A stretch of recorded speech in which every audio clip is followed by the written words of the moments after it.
Bismillahirrahmanirrahim. Assalamualaikum warahmatullahi wabarakatuh. Alhamdulillahirabbil alamin. Wassalatu wassalamu ala Rasulillah wa ala alihi wa sahbihi wa wala. Ikhwani fillah rahimani wa rahimakumullah barakallahu fikum. Alhamdulillah di kesempatan kali ini kita bisa bertemu kembali. Insyaallah kita akan melanjutkan pelajaran kita di pelajaran hadis. Nah, barakallahu fikum. Sekarang kita masuk di pelajaran yang ketiga. Pada kesempatan kali ini kita akan bahas tentang sifat pertengahan. Nah, bisa diberi judul pada buku kalian di kotak yang kosong yaitu sifat pertengahan. Baik. Ini hadis yang ketiga dan hadis yang keempat. Nah, hadis ketiga kita baca hadisnya. Akhbarona Ahmad ibn Sulaiman qala haddatsana Yazid qala haddatsana Hammam an Qatadah an Amri ibn Su'aib an abihi an jaddihi qala qala Rasulullah sallallahu alaihi wasallam kulu wa tasaddaqu walbasu fi ghairi israfin wala mahillah. Rahu An-Nasa'i. Ini hadis yang ketiga. Ya. Kita langsung diarti hadisnya ya. Tadi ada apa? Sanad hadisnya. Ini memang agak beda dengan apa yang di buku. Ini yang langsung dari kitabnya An-Nasa'i. Dari kalau dari buku adalah dari Abdullah bin Amr.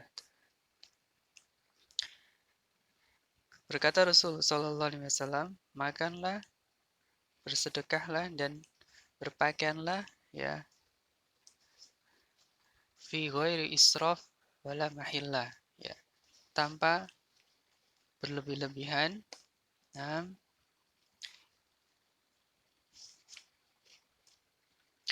dan menyombongkan diri. Israf itu berlebih-lebihan,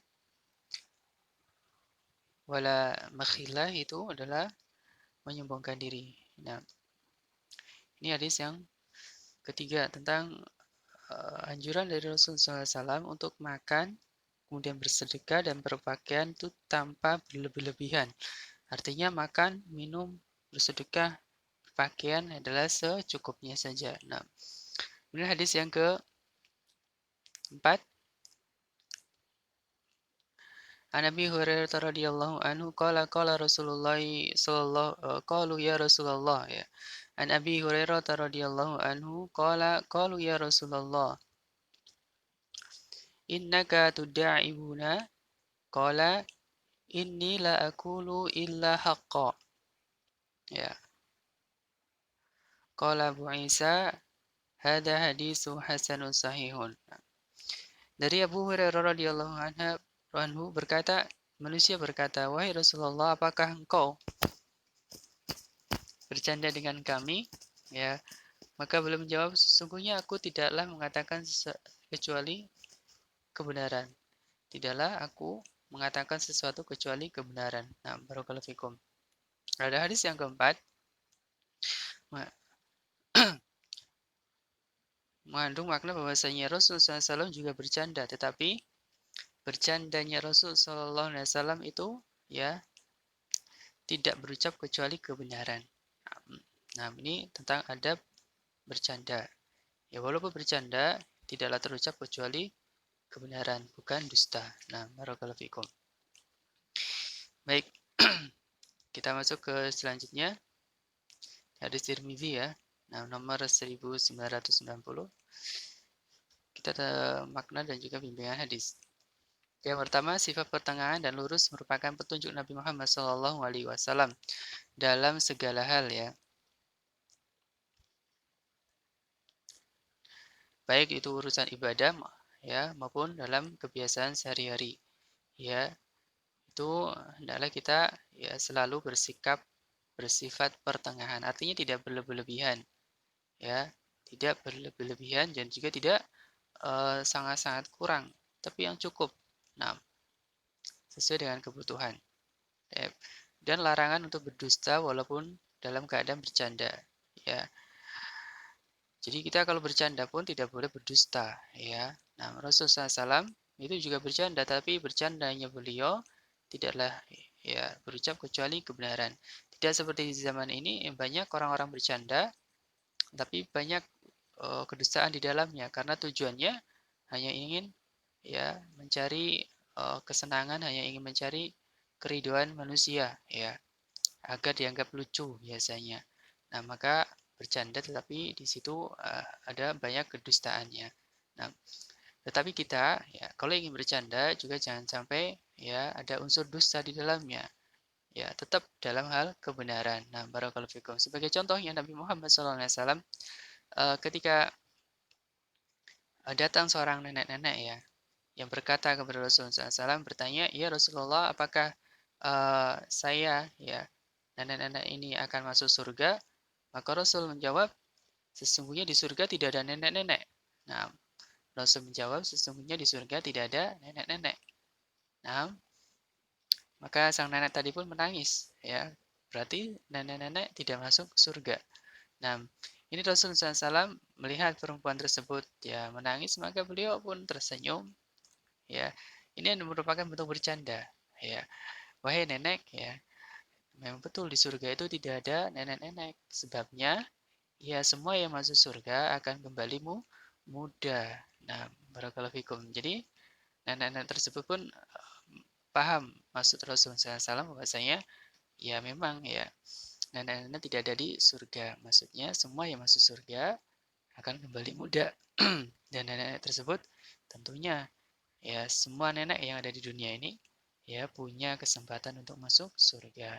Dan nanti ketika ditakdirkan masuk surga maka akan kembali muda kembali. Nah, barakallahu fikum, ini bentuk dari bercanda Rasul sallallahu alaihi wasallam tetapi dalam kebenaran.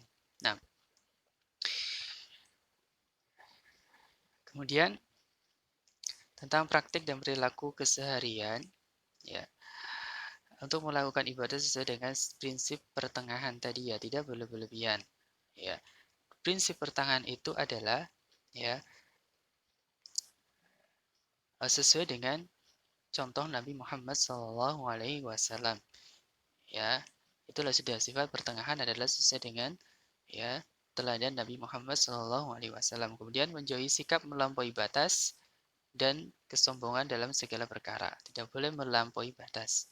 Yang baik itu dalam makan, minum, bersedekah, ya, dan selainnya, maka tidak boleh melampaui batas, tetapi selalu dalam prinsip pertengahan. Ini ada banyak contoh di buku kalian, misalnya contoh-contoh dari sikap pertengahan dalam urusan makan dan minum, ya, misalnya tidak membuat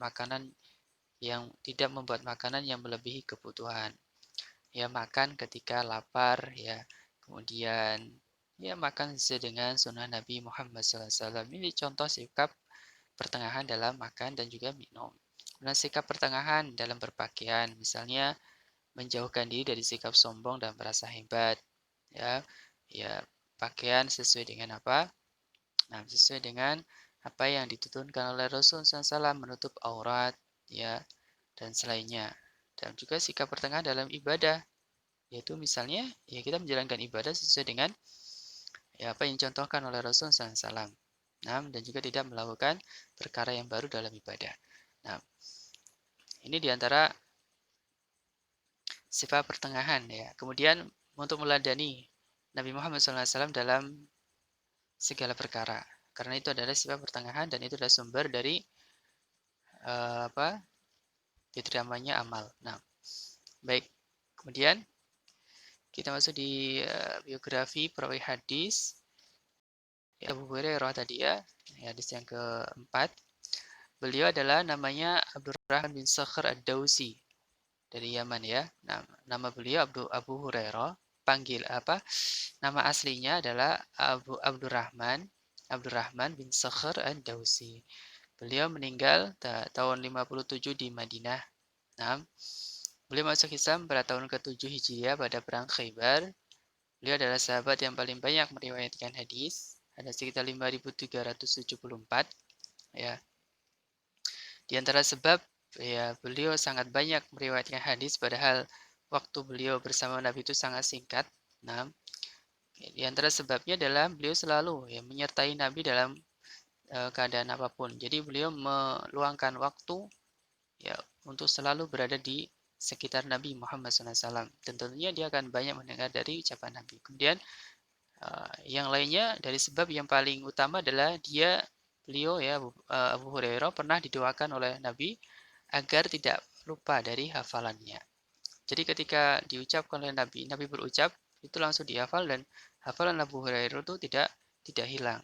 Nah, karena sudah didoakan Nabi tidak lupa dari hafalannya. Ini dari di antara sebab Abu Hurairah ya sangat banyak meriwayatkan hadis Nabi Muhammad SAW dibanding dengan sahabat yang lainnya. Nah, barakallahu fikum. Ini dari biografi sahabat yang mulia Abu Hurairah radhiyallahu anhu ya tentang semangatnya dalam menuntut ilmu. Nah, barakallahu fikum. Anda bisa baca di buku kalian. Ayo sampai di sini dulu di pelajaran yang ketiga. Mudah-mudahan bisa bermanfaat dan bisa kita amalkan bersama tentang faedah-faedah dari hadis ketiga dan hadis keempat. Nah, sampai di sini dulu. Wallahu taala alam. Subhanakallahumma bihamdika asyhadu an la ilaha illa anta astaghfiruka wa atubu ilaik.